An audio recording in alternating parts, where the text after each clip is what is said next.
గిద్దలూరు నియోజకవర్గ శాసనసభ్యులు శ్రీ ముత్తుముల అశోక్ రెడ్డి గారి అధ్యక్షతన నియోజకవర్గ చరిత్రలో గతంలో ఎన్నడూ జరగని విధంగా వేలాది మంది కూటమి శ్రేణులు కేరింతలతో కన్నుల పండుగగా నిర్వహించిన ఈ ప్రమాణ స్వీకార మహోత్సవానికి రాష్ట్ర విద్యుత్ శాఖ మంత్రివర్యులు గొట్టిపాటి రవికుమార్, రాష్ట్ర సాంఘిక సంక్షేమ శాఖ మంత్రివర్యులు డోలశ్రీ బాల వీరాంజనేయ స్వామి మరియు ఉమ్మడి ప్రకాశం జిల్లాకు చెందిన ఎమ్మెల్యేలు కందుల నారాయణరెడ్డి, ఉగ్ర నరసింహారెడ్డి, ఎంఎం కొండయ్య,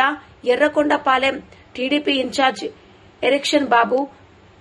దర్శి టీడీపీ నాయకులు కడియాల లలిత్ సాగర్, రాష్ట్ర maritime board chairman Damacharla Satya, రాష్ట్ర tourism development chairman Nukasani Balaji ముఖ్య అతిథులుగా హాజరయ్యారు. మొదటగా ఎన్టీఆర్ చిత్రపటానికి పూలమాలలు వేసి నివాళులర్పించి జ్యోతి ప్రజ్వలన చేశారు. రాష్ట్ర గేయంతో సభను ప్రారంభించారు. గిద్దలూరు మార్కెట్ యార్డ్ చైర్మన్ గా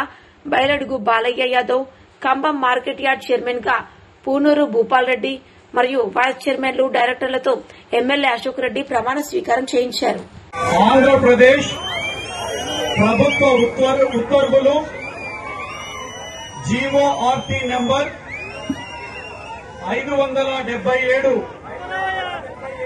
agriculture and cooperation marketing 1 department తేదీ 10/7/2025 ప్రకారం వ్యవసాయ మార్కెట్ కమిటీ మీ ఇద్దరు ఎవరి మార్కెట్ కమిటీ అయితే వారిది చైర్మన్ గా నియమించబడినందున మార్కెట్ల చట్టములు మరియు నిబంధనల మేరకు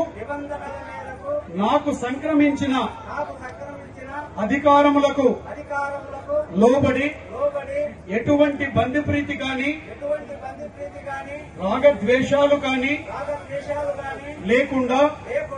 సత్ప్రవర్తనతో రైతు శ్రేయస్సు కొరకు మరియు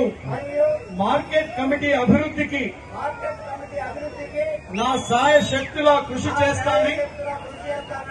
మనస వాచ కర్మణ దైవ సాక్షిగా ప్రమాణం చేయుచున్నాను.